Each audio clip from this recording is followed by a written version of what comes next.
ಕರ್ನಾಟಕ ರಾಜ್ಯದ ಇಂಧನ ಸಚಿವರಾದಂತಹ ಡಿ.ಕೆ. ಶಿವಕುಮಾರ್ ಅವರ ಮನೆಯ ಮೇಲೆ ಐಟಿ ದಾಳಿ ನಡೆದಿದೆ.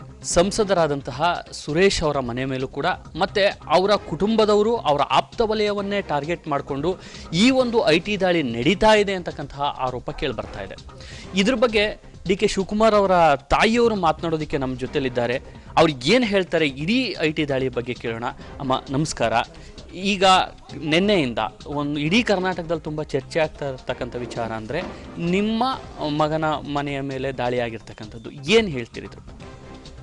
ಅಲ್ಲ, ನಮ್ಮ ಮನೆ ಮೇಲೆ ನಮ್ಮ ಮಕ್ಕಳ ಮೇಲೆ ದಾಳಿ ಮಾಡೋವಂಥದ್ದು ಏನೂ ಇರಲಿಲ್ಲ. ಆದ್ರೆ ಅವ್ರೇನು ಕೆಟ್ಟ ಉದ್ದೇಶ ಇಟ್ಕೊಂಡು ಮಾಡ್ತಾವ್ರೇನೋ ನಮಗೆ ಗೊತ್ತಿಲ್ಲ.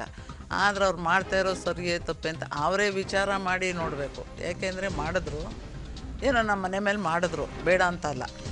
ದೇಶದಲ್ಲೆಲ್ಲ ಊರಿನ ಮನೆಗಳಲ್ಲೆಲ್ಲ ನಮ್ಮ ಬಂಧು ಬಳಗಕ್ಕೆಲ್ಲ ಯಾಕೆ ಮಾಡಿದ್ರು ಅವರು? ಹೆಂಗೆ ಮಾಡಬಾರ್ದಾಗಿತ್ತು ಅವರು? ಊರೂರಿಗೂ ಮನೆಗೂ ಮಾಡಿಬಿಡ್ಬೇಕಾಗಿತ್ತು. ಒಂದು ಊರು ಆದಮೇಲೆ ಇನ್ನೊಂದೂರು, ಒಂದೂರು ಆದಮೇಲೆ ಇನ್ನೊಂದು, ಎಲ್ಲರ ಮನೇನು ದಾಳಿ ಮಾಡಿದರೆ ಅವ್ರಿಗೇನಾದರೂ ಒಂದು ಒಳ್ಳೆ ಪದವಿ ಬಂದಿರೋದೇನು? ನಿಮ್ಮ ಮಕ್ಕಳನ್ನೇ ಏನಕ್ಕೆ ಟಾರ್ಗೆಟ್ ಮಾಡ್ತಿದ್ದಾರೆ? ಇದ್ರ ಹಿಂದಿನ ಉದ್ದೇಶ ಏನು? ಅವ್ರಿಗೆ ಅಸೂಯೆ. ರಾಜಕೀಯದಲ್ಲಿ ಚೆನ್ನಾಗಿ ಮುಂದೆ ಬರ್ತಾ ಇದ್ದಾರೆ ಅಂತೇಳಿ ಅವ್ರಿಗೆ ತುಂಬ ಅಸೂಯೆ ಇರೋದ್ರಿಂದ ಅವರು ತಡ್ಕೊಳಕ್ಕೆ ಆಗ್ತಾ ಇಲ್ಲ. ಅದರಿಂದ ಅವರು ಏನಾದರೂ ಒಂದು ತೊಂದರೆ ಮಾಡಬೇಕು, ಅವ್ರಿಗೆ ಒಂದು ಕೆಟ್ಟದ್ದು ಮಾಡಬೇಕು ಅಂತ ಮಾಡ್ತಾರೆ. ಯಾತಕ್ಕೆ ಮಾಡ್ತಾರೆ ಅಂತ ನಮಗೂ ಕೂಡ ಅರ್ಥ ಆಯ್ತಾ ಇಲ್ಲ ಅದು. ಈಗ ಇದು ಚುನಾವಣಾ ವರ್ಷ ಹತ್ತಿರಕ್ಕೆ ಬಂದಿದೆ. ಈ ಸಂದರ್ಭದಲ್ಲಿ ಒಂದು ತುಂಬ ಮುಖ್ಯವಾಗಿ ಕೇಳಿ ಬರ್ತಾ ಇರ್ತಕ್ಕಂಥದ್ದು ಡಿ.ಕೆ. ಶಿವಕುಮಾರ್ ಅವರು ಕೂಡ ಮುಖ್ಯಮಂತ್ರಿ ಅಭ್ಯರ್ಥಿ ಅನ್ನೋ ಒಂದು ಮಾತು ಕೂಡ ಕೇಳಿ ಬರ್ತಾ ಇದೆ. ಈ ಎಲ್ಲ ಹಿನ್ನೆಲೆಯಲ್ಲಿ ಈ ದಾಳಿ ಬಗ್ಗೆ ಏನು ಹೇಳ್ತೀರಾ? ಆದರೆ ಈಗ ಎಲೆಕ್ಷನ್ನು ಬರ್ತಾ ಇದ್ರೆ ಈಗ ಮುಂದಕ್ಕೇನೋ ನನ್ನ ಮಗನಿಗೂ ಒಳ್ಳೇದಾಗತ್ತೆ, ಜನಗಳು ಸೇವೆ ಮಾಡ್ತಾರೆ ಒಳ್ಳೆ ಅಂತ ನಾವು ತಿಳ್ಕೊಂಡಿದ್ವಿ. ನಾ ತಿಳ್ಕೊಳ್ಳೋದೇ ಇದ್ರು, ದೇಶದ ಜನವೆಲ್ಲ ಅದೇ ಮಾತಾಡ್ತಾಯಿದ್ರು. ಆದರೆ ಸಿದ್ದರಾಮಯ್ಯ ಏನು ತಲೆಯಲ್ಲಿ ಇಟ್ಕೊಂಡಿದ್ದಾನೋ ಅವನು ಅಲ್ಲಲ್ಲೇ ಕತ್ತಿ ಮಸೀತಾನೆ. ಸಿದ್ದರಾಮಯ್ಯ ಎಲ್ಲ ನನ್ನ ಮಗನಿಂದನೇ ಮುಂದೆ ಬಂದರು ಅವರು. ಇವತ್ತೊಂದು ದಿವಸ ನನ್ನ ಮಗನಿಗೆ ದ್ವೇಷ ಮಾಡ್ತಾರೆ ಅವರು. ಆದರೆ ಈಗ ನಾವೇನು ಹೇಳೋಕ್ಕಾಗಲ್ಲ, ಇನ್ನೇನು ಹತ್ರ ಬಂದ್ಬಿಡ್ತಲ್ಲ. ಎಲೆಕ್ಷನ್ ಹತ್ರ ಬಂದಿರೋದ್ರಿಂದ ಏನೂ ಮಾಡೋಕ್ಕಾಗಲ್ಲ. ಕಾದು ನೋಡಲಿ ಮುಂದಕ್ಕೆ ದೇವ್ರು ಏನು ಮಾಡ್ತಾನೆ, ನನ್ನ ಮಕ್ಳಿಗೇನು ಇದು ಮಾಡ್ತಾನೆ ಅಂತ. ಅವನು ಸಿದ್ದರಾಮಯ್ಯನೂ ನೋಡಲಿ, BJPಯವರು ನೋಡಲಿ, ಎಲ್ಲರೂ ನೋಡಲಿ. ಅಂದರೆ ಮುಖ್ಯಮಂತ್ರಿ ಆಗಿರ್ತಕ್ಕಂಥ ಸಿದ್ದರಾಮಯ್ಯ ಅವ್ರ ಮೇಲೂ ಅಸಮಾಧಾನ ಇದೆಯಾ ಅಂತ? ಅಸಮಾಧಾನನೇ. ನಂಬಿಸಿ ಕತ್ಕೊಯ್ತಾನೆ ಸಿದ್ದರಾಮಯ್ಯ. ಎಲ್ಲ ಕೆಲಸನೂ ಮಾಡಿಸ್ಕೊತಾನೆ ನನ್ನ ಮಕ್ಳ ಕೈಲಿ. ನಂಬಿಸಿ ಕತ್ಕೊಯ್ತಾನೆ ಸಿದ್ದರಾಮಯ್ಯ. ಆ ಸಿದ್ದರಾಮಯ್ಯ ನಮ್ಮ ಪಾರ್ಟಿ ಆಗಿದ್ರು ನನಗೂ ಅವನ ಮೇಲೂ ಅಸಮಾಧಾನನೇ. ಯಾಕೆ ಅಂತೀರಾ? ಈ ದಾಳಿ ಹಿಂದೆ ನಿಮಗೆ ಯಾರೆಲ್ಲರ ಕೈವಾಡ ಇದೆ ಅಂತ ಅನ್ನಿಸ್ತಾ ಇದೆ? ಯಾರ್ಯಾರೋ ಕೈವಾಡ ರಾಜಕೀಯದ ಇದೆಯಾ? ನನ್ನ ಮಕ್ಕಳು ಮುಂದೆ ಬರೋಕ್ಕೆ ಅವ್ರಿಗೆ ಅಸೂಯೆ. ನನ್ನ ಮಕ್ಕಳನ್ನ ನೋಡೋಕ್ಕೆ ಆಯ್ತಾ ಇಲ್ಲ. ನನ್ನ ಮಕ್ಕಳಂತ ಏನು ಕೆಟ್ಟ ಮಕ್ಕಳಲ್ಲ, ದೇಶಕ್ಕೆ ಒಳ್ಳೇದು ಮಾಡೋಂಗೆ ಅವ್ರಂಗೆ ನನ್ನ ಮಕ್ಕಳು ಅವ್ರ ಹತ್ರ ಒಂದು ಇವ್ರ ಹತ್ರ ಒಂದು ಮಾಡಲ್ಲ. ಏನಿದ್ರು ನೇರ ಮಾತಾಡ್ತಾರೆ, ನೇರ ದೇಶ ಸೇವೆ ಮಾಡ್ತಾರೆ. ನನ್ನ ಮಕ್ಕಳು ಮಾಡೋರ ಸೇವೆ ಅವರೆಲ್ಲ ಮಾಡಿಬಿಟ್ಟಿದ್ದಿದ್ರೆ ಪ್ರಪಂಚ ಇನ್ನೂ ನಮ್ಮ ಅಷ್ಟೇ ಮುಂದೆ ಬರ್ಬೋದಾಗಿತ್ತು. ಆದರೆ ಏನು ಹಾಳು ಜನ ಇದನ್ನು ಕೆಟ್ಟ ಬುದ್ಧಿ ಕಲ್ತವ್ರೆ. ಯಾತಕ್ಕೆ ದ್ವೇಷ ಮಾಡ್ತಾರೆ ಅಂತಲೇ ನನಗೆ ಗೊತ್ತಾಗಲ್ಲ. ಈಗ ನನ್ನ ಮಕ್ಕಳು ಮಾಡ್ದಂಗೆ ಅವರು ಮಾಡಲಿ, ಯಾಕೆ ದೇಶ ಮುಂದೆ ಬರೋಲ್ಲ? ಏನು ಮಾಡ್ತಾಯಿದ್ದಾರೆ ಅವರು? ಏನೇ ಅಕ್ಕಿ ಕೊಟ್ಬಿಟ್ಟೆ, ಏನೋ ಕ್ಷೀರ್ ಭಾಗ್ಯ ಕೊಟ್ಬಿಟ್ಟೆ, ಅದು ಕೊಟ್ಬಿಟ್ಟೆ ಅಂದರು. ಇವರು ಅಪ್ಪನ ಮನೆಯಿಂದ ತಂದು ಕೊಟ್ಟಿದ್ನೆ. ಯಾರ ಮನೆಯದು? ಎಲ್ಲ ನಾವು ರೈತರು ದುಡ್ದದ್ದಲ್ವದು? ಯಾರದೇ ನಾವೇನು ಸಿದ್ದರಾಮಯ್ಯ ಕೊಟ್ಬಿಡ್ಲಿಲ್ಲ. ಇದೆಲ್ಲ ದೇಶಕ್ಕೆ ನಾವೆಲ್ಲ ರೈತರು ದುಡ್ದಿರೋದೇನೆ. ಅದರಿಂದ ಅವನೇನೋ ಹೇಳ್ಕೊಂಡ್ರು ನಾವು ಜನ ಅದನ್ನು ಮೆಚ್ಚಲ್ಲ. ಅಂದರೆ ಈ ದಾಳಿಯ ಹಿಂದೆ ಏನಾದರೂ ಮುಖ್ಯಮಂತ್ರಿಗಳ ಕೈವಾಡ ಇದೆ ಅಂತ ಅನುಮಾನನಾ ಅಂತ ನಿಮ್ಮ ಮಾತಿನ ಹಿಂದೆ? ಇದ್ರೂ ಇರ್ಬೋದು. ಯಾಕೆ ಅಂದರೆ ಇವತ್ತಿನ ದಿವಸ ನನ್ನ ಮಕ್ಕಳನ್ನ ಇದು ಮಾಡಿದಾಗ ಮಾಡ್ಬೋದಾಗಿತ್ತು. ಸಿದ್ದರಾಮಯ್ಯ ಯಾಕೆ ದಾಳಿ ಮಾಡಿದ್ದೀರಿ ಅಂತ ಅವನು ಮುಖ್ಯಮಂತ್ರಿ ಕೇಳ್ಬೋದಾಗಿತ್ತು. ಯಾಕೆ ಕೇಳಲಿಲ್ಲ? ಆಮೇಲೆ ಬಂದು ಹಿಂದೆಗಡೆ ಬಂದು ಅಂತ ನಾಟಕ ಆಡ್ಬಿಟ್ರೆ ಅದು ಆಗುತ್ತಾ? ಹಿಂದೆ ಬಂದು ಯಾಕೆ ಕೇಳಲಿಲ್ಲ? ನಾನು ಬಂದು ಎಲ್ಲ ಮಾಡಬೇಡಿ, ಯಾಕೆ ಈ ಥರ ಮಾಡ್ತೇವೆ? ಅವ್ನಿಗೆ ಅಧಿಕಾರ ಇರಲಿಲ್ವಾ? ನೆನೆ ಕೂಲಾಗಿ ಅದು ಇದು ಮಾತಾಡಿಕೊಂಡು ಕೂಲಾಗೇ ಇದ್ದರು. ಒಂಥರ ಫ್ರೆಂಡ್ಸ್ ಥರ ಮಾತಾಡ್ಕೊಂಡಂಗೆ ಇದ್ರು. ಒಬ್ರಿಗೆ ಕನ್ನಡ ಬರ್ತಾಯಿತ್ತು, ಅವ್ರು ಮಾತಾಡ್ಕೊಂಡಿದ್ರು. ಆಮೇಲೆ 3 ಗಂಟೆ ಮೇಲೆ ಅವರು ಏನೇನೋ ಬರೆದ್ರು, ಸೈನ್ ಹಾಕಿದ್ರು. ಆಗ ನಾನು ಏನು ಬರೆದ್ರಿ, ಏನು ಸೈನ್ ಹಾಕಿದ್ರಿ ಅಂತ ಇಂಗ್ಲೀಷ್ನಲ್ಲಿ ಬರೆದಿದ್ರು. ಇಂಗ್ಲೀಷ್ ಬರುತ್ತಾ ಅಂದರು. ನಂಗೆ ಬರೋಲ್ಲ ಅಂತ ಹೇಳಿದೆ. ಆಗ ನಮ್ಮ ಕಾಲೇಜಿಂದ ಒಂದಿಬ್ಬರು ಲೆಕ್ಚರ್ ಬಂದರು, ಏನೋ ಸೈನ್ ಹಾಕಬೇಕು ಅಂತ. ಅವರು ಓದಿ ನನಗೆ ಹೇಳಿದ್ರು, ಎಲ್ಲ ಆಯಿತು, ನಮಗೇನು ತೊಂದರೆ ಕೊಡಲಿಲ್ಲ, ನಾವೆಲ್ಲ ಕ್ಲಿಯರ್ ಮಾಡಿ ಸಮಾಧಾನದಲ್ಲಿ ಇದಕ್ಕೆ ನಡೀತು ಅಂತೇಳಿ ಅದರಲ್ಲಿ ಬರೆದಿದ್ರು. ಸೈನ್ ಹಾಕಿದ್ರು. ನಾನು ಸೈನ್ ಹಾಕಿದೆ.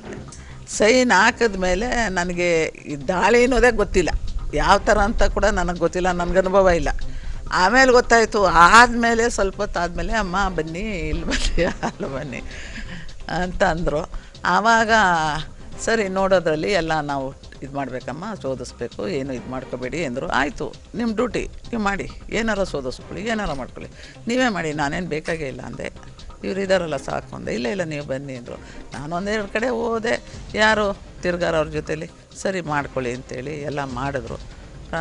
3 ಗಂಟೆಯಲ್ಲಿ ಶುರು, ಮೇಲೆ 5 ಗಂಟೆ, ಇದೆಲ್ಲ ಬರೆದಾದ್ಮೇಲೆ 5 ಗಂಟೆ ಮೇಲೆ ಶುರು ಮಾಡೋದಕ್ಕೆ ರಾತ್ರಿ 2:30 ತನಕ ಅವ್ರ ಕೆಲಸ ಮುಗಿಸ್ಬಿಟ್ಟು ಎಲ್ಲ ಲೆಕ್ಕಾಚಾರ ಹಾಕಿದ್ರು.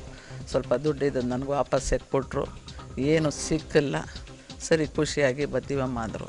ಹೋಗ್ಬಿಟ್ಟು ಬನ್ನಿ, ನಮಸ್ಕಾರ ಅಂದೆ ಅಷ್ಟೇ. ಅಂದರೆ ಕರೆದಾಗ ಏನಾದರೂ ವಿಚಾರಣೆಗೆ ಬರಬೇಕು ಅಂತ ಆ ರೀತಿ ಏನಾದ್ರು ಹೇಳಿದ್ರೆ? ಆ ಥರ ಏನು ಕೇಳಲಿಲ್ಲ ನನಗೆ. ಅವರೇನು ನನಗೆ ಬೇಜಾರು ಪಡಿಸ್ಲಿಲ್ಲ. ಒಂಥರ ಫ್ರೆಂಡ್ಸ್ದಂಗೆ ಇದ್ದರು, ಫ್ರೆಂಡ್ಸಂಗೆ ಹೋದರು. ಅಂದರೂ ನನಗೆ ಅವ್ರ ಬಗ್ಗೆನೂ ಏನೂ ಬೇಜಾರಾಗಲ್ಲ. ಯಾಕೆಂದರೆ ಅವ್ರ ಕರ್ತವ್ಯ ಅಲ್ವಾ, ಅವ್ರ ಡ್ಯೂಟಿ ಮಾಡ್ಕೊಂಡು ಹೋಗಲಿ. ಅದರಿಂದ ನನಗೇನು ಅವ್ರ ಬಗ್ಗೆ ಏನೂ ನನಗನ್ನಿಸ್ಲಿಲ್ಲ. ಅವ್ರ ಡ್ಯೂಟಿ, ಅವ್ರು ಬಂದಿರೋದು ಗೌರ್ಮೆಂಟು ಇದು, ನಾನು ಯಾಕೆ ಅವ್ರು ನನಗೆ ಹಿಂಗೆ ಅನ್ಬೇಕು? ಅವ್ರನ್ನೊಂದು ಬಿಟ್ಟು ನಾನು ಕರ್ಮ ಕಟ್ಕೊಳ್ಳ. ಈಗ ಇಷ್ಟೆಲ್ಲ ತನಿಖೆ ನಡೀತಾ ಇದೆ, ಚರ್ಚೆಗಳಾಗ್ತಾ ಇದೆ ಡಿ ಕೆ ಶಿವಕುಮಾರ್ ಮತ್ತು ಫ್ಯಾಮಿಲಿ ಬಗ್ಗೆ. ನಿಮಗೆ ನಿಮ್ಮ ಮಗನ ಬಗ್ಗೆ ಏನನ್ಸುತ್ತೆ ಅಂತ? ನನ್ನ ಮಗ ಅವರು ತಿಳ್ಕೊಂಡಿರೋಂಥ ಮಗ ಅಲ್ಲ. ನನ್ನ ಮಕ್ಕಳೆಲ್ಲ ನಾನು ಪವಿತ್ರವಾದ ಮಕ್ಕಳು. ನನ್ನ ಮಕ್ಕಳು ಡಿ ಕೆ ಸುರೇಶ್ ಆಗಿರ್ಬೋದು, ಶಿವಕುಮಾರ್ ಆಗಿರ್ಬೋದು. ನಾನಂತ ಅವರಂಥ ಕೆಟ್ಟ ಬುದ್ಧಿ, ಆ ಥರ ಕೀಳ್ತನ ಮಟ್ಟದಲ್ಲಿ ನೋಡೋ ಥರ ನನ್ನ ಮಕ್ಕಳು ಬುದ್ಧಿ ಕಲ್ತಿಲ್ಲ. ನನ್ನ ಮಕ್ಕಳು ಏನಿದ್ರು ಪವಿತ್ರವಾಗಿರೋ ಮಕ್ಕಳು. ಎಲ್ರಿಗೂ ದೇಶಕ್ಕೆ ಸೇವೆ ಮಾಡಬೇಕು, 4 ಜನಕ್ಕೆ ಒಳ್ಳೇದು ಮಾಡಬೇಕು ಅನ್ನೋದು ನನ್ನ ಮಕ್ಕಳಲ್ಲಿ ಇದ್ದತೆ ಹೊರತು ಅವ್ರ ಹತ್ರ ಹಣ ಕಿತ್ಕೋಬೇಕು, ಇವ್ರ ಹತ್ರ ಹಣ ಕಿತ್ಕೋಬೇಕು, ಅವ್ರಿಗೆ ಮೋಸ ಮಾಡಬೇಕು, ಇವ್ರಿಗೆ ಮೋಸ ಮಾಡೋದು ಅನ್ನೋದು ನನ್ನ ಮಕ್ಕಳಲ್ಲಿಲ್ಲ. ಇರೋದು ಹೇಳ್ತೀನಿ. ಆ ಥರ ಒಳ್ಳೆತನ ಇರೋರಿಗೇ ಈಗಿನ ಕಾಲದಲ್ಲಿ ಕೆಟ್ಟದ್ದು ಮಾಡಿದ್ರೆ ಒಳ್ಳೇದು ಮಾಡಿದವ್ರಿಗೆ ಕೆಟ್ಟದೇ ಮಾಡೋದು. ಇಷ್ಟೆಲ್ಲ IT ದಾಳಿ ನಡೀತಾ ಇದೆ. ಈ ಎಲ್ಲ ದಾಳಿಯಲ್ಲೂ ಕೂಡ ನಿಮ್ಮ ಮಕ್ಕಳು ಗೆದ್ದು ಬರ್ತಾರೆ ಅನ್ಸುತ್ತೆ, ಏನನ್ಸುತ್ತೆ? ನಾನು ಅದೇ ಹೇಳಿದೆ, ಇಷ್ಟೆಲ್ಲ ಅವ್ರು ಮಾಡ್ತಾವ್ರೆ, ಮಾಡಲಿ. ಏನು ಮಾಡಿದ್ರು ನನ್ನ ಮಕ್ಳೇನು ತಪ್ಪಿಗೆ ಸಿಗಾಕೊಳ್ಳಲ್ಲ. ತಪ್ಪು ಮಾಡಿಲ್ಲ ಅವರು. ನಾನು ಅಂಥ ಮಕ್ಕಳನ್ನ ನಾನು ಎತ್ತಿಲ್ಲ, ತಪ್ಪು ಮಾಡೋ ಮಕ್ಕಳನ್ನ ನಾನು ಎತ್ತಿಲ್ಲ. ನನ್ನ ಮಕ್ಕಳು ಗೆದ್ದು ಬರ್ತಾರೆ ಅಂತಲೇ ನನಗೆ ನಂಬಿಕೆ ಇದೆ. ನನಗೆ ಆ ದೇವರಲ್ಲೂ ಅದನ್ನೇ ಪ್ರಾರ್ಥನೆ ಮಾಡ್ತೀನಿ, ನನ್ನ ಮಕ್ಳು ಗೆದ್ದು ಬರಲಿ, ಯಾವುದೋ ತಪ್ಪು ಸಿಗಾಕೊಳ್ಳೋದು ಬೇಡ, ನನ್ನ ಮಕ್ಕಳು ಪವಿತ್ರವಾದ ಮಕ್ಕಳು, ದೇವ್ರು ಒಳ್ಳೇದು ಮಾಡಪ್ಪ ನನ್ನ ಮಕ್ಳಿಗೆ ಅಂತ ನಾನು ದೇವ್ರನ್ನ ಬೇಡ್ತೀನಿ. ಈಗ ಇಡೀ ರಾಜ್ಯದಲ್ಲಿ ಈ IT ದಾಳಿ ಆದ ತಕ್ಷಣ ನಿಮ್ಮ ಮಗನ ಪರವಾಗಿ ನಿಂತು ಎಲ್ಲ ಕಡೆಗೂ ಕೂಡ ಪ್ರತಿಭಟನೆ ನಡೀತಾ ಇದೆ. ಅವ್ರಿಗೆಲ್ಲ ಏನು ಹೇಳ್ತೀರಿ? ಅವ್ರು ಅಷ್ಟೆಲ್ಲ ಮಾಡ್ತಾ ಇರೋದು ನಾನು ತುಂಬ ಅವ್ರಿಗೆ ದೇವರಲ್ಲಿ ಎಲ್ರಿಗೂ ಒಳ್ಳೇದು ಮಾಡಪ್ಪ ಅಂತೇಳಿ ಅವ್ರನ್ನೆಲ್ಲ ಇದು ಹೇಳ್ತೀನಿ. ಅವ್ರಿಗೆ ತುಂಬ ಥ್ಯಾಂಕ್ಸ್ ಹೇಳಿ ನಾನು ದೇಶನೇ ಸುಮ್ಮನೆ ಹೇಳೋದಲ್ಲ, ನಮ್ಮ ಕರ್ನಾಟಕದಲ್ಲಿ ಎಲ್ಲರೂ BJPಯವರು ನಮ್ಗೆ ಹೆಲ್ಪ್ ಮಾಡ್ತಾಯಿದ್ದಾರೆ, ಈ ಕಾಂಗ್ರೆಸ್ನವರು ನಮ್ಗೆ ಹೆಲ್ಪ್ ಮಾಡ್ತಾಯಿದ್ದಾರೆ, ದಳದವರು ಕೂಡ ನಮ್ಗೆ ಹೆಲ್ಪ್ ಮಾಡ್ತಾಯಿದ್ದಾರೆ. ಆದರೆ ಅವ್ರಿಗೆಲ್ಲ ನಾನು ಕೃತಜ್ಞತೆ ಹೇಳ್ತೀನಿ. ನೀವೆಲ್ಲ ಇಷ್ಟು ನಮಗೆ ಸಹಕರಿಸ್ತೀರಿ, ಒಂದಲ್ಲ ಒಂದು ದಿವಸ ಆ ಋಣ ನನ್ನ ಮಕ್ಕಳು ನಿಮಗೆ ತೀರಿಸ್ತಾರೆ. ಈಗ ಈ IT ದಾಳಿ ಆದ ನಂತರ ನಿಮ್ಮ ಮಕ್ಕಳು ನಿಮ್ಮ ಜೊತೆ ಏನಾದರೂ ಮಾತಾಡಿದ್ರೆ, ಏನಾದ್ರು ಹೇಳಿದ್ರ ಅಂತ? ಇಲ್ಲ, ನನ್ನ ಮಕ್ಕಳಿಗೆ ಗೊತ್ತಿಲ್ಲ, ನನಗೆ ಗೊತ್ತಿಲ್ಲ, ಅವ್ರು ಬಂದದ್ದು ಗೊತ್ತಿಲ್ಲ. ನನ್ನ ಮಗನ ಜೊತೇಲಿ ಮಾತಾಡೋಕ್ಕೆ ಏನು ನಾನು ಅವ್ರ ಜೊತೇಲಿ ಮಾತಾಡಬೇಕು ಅನಿಸ್ಲಿಲ್ಲ. ಆಮೇಲೆ ಗೊತ್ತಾಯಿತು ಫೋನ್ ಅಟಕ್ ಆಗದೆ ಅಂತ.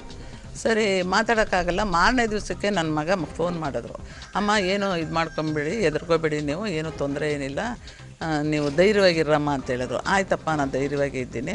ಸದ್ಯ ನೀವು ಅಲ್ಲಿ ಚೆನ್ನಾಗಿ ಅಣ್ಣಂದು ಏನು ಎತ್ತ ಅಂತೇಳಿ ಎಲ್ಲ ನೀನು ಮಾಡಿ, ಅವರು ಒಳಗಡೆ ಈಚೆ ಬಿಡೋದು ಕಾಣೆ, ನೀನು ಈಚೆ ಕಡೆ ಹೊರಗಡೆ ಇದೆಯಾ, ನೀನು ಅದೇನು ಕೆಲಸ ನೀನು ಮಾಡಿ ಮುಗಿಸಪ್ಪ ಅಂತ ಹೇಳ್ತಾರೆ. ಏನು ಹೇಳ್ತೀರಿ ನಿಮ್ಮ ಮಕ್ಕಳಿಗೆ ಈ ಸಮಯ? ನನ್ನ ಮಕ್ಳಿಗೆ ಏನು ಹೇಳಿ, ಅಯ್ಯೋ ನನ್ನ ಮಕ್ಕಳು ನನ್ನ ಮಕ್ಕಳು ಅದ್ಭುತವಾದ ಮಕ್ಕಳು. ನನ್ನ ಕೈಲಿ ತಿಳುವಳಿಸ್ಕೆ ಹೇಳಿಸ್ಕೊಳ್ಳೋವಂಥ ಮಕ್ಕಳನ್ನ ನಾನು ಎತ್ತಿಲ್ಲ. ನನ್ನ ಮಕ್ಕಳು ಅದ್ಭುತ ಅಂತಲೇ ಹೇಳ್ತೀನಿ ನಾನು.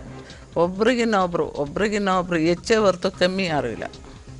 ಒಬ್ರು ಹೆಚ್ಚು ಅಂದರೆ ಒಬ್ರು ಕಮ್ಮಿ ಇಲ್ಲ, ಇಬ್ಬರೂ ಒಂದೇ ಸಮ ನನ್ನ ಮಕ್ಕಳು. ಈ IT ದಾಳಿಯ ಹಿಂದೆ ಇರ್ತಕ್ಕಂಥವ್ರಿಗೆ, IT ದಾಳಿ ಮಾಡಿಸಿರ್ತಕ್ಕಂಥವ್ರಿಗೆ ಏನನ್ನು ಹೇಳ್ತೀರಾ ಅಂತ?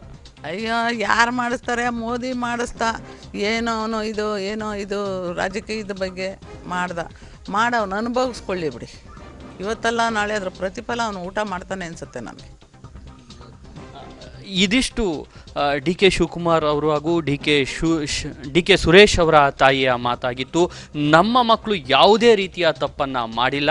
ಯಾರು ನಮ್ಮ ಮಕ್ಕಳ ವಿರುದ್ಧ ಷಡ್ಯಂತ್ರ ಮಾಡಿದ್ದಾರೆ ಅವರು ಅದಕ್ಕೆ ತಕ್ಕ ಬೆಲೆಯನ್ನು ಕಟ್ತಾರೆ ಅಂತಕ್ಕಂಥ ಒಂದು ಮಾತನ್ನು ಹೇಳಿದ್ದಾರೆ. ಕ್ಯಾಮ್ರಾ ಪರ್ಸನ್ ವಿನೋದ್ ಜೊತೆ ಪಬ್ಲಿಕ್ ಟಿವಿಗಾಗಿ ಸಂತೋಷ್ ದಿಂಡಗೂರು.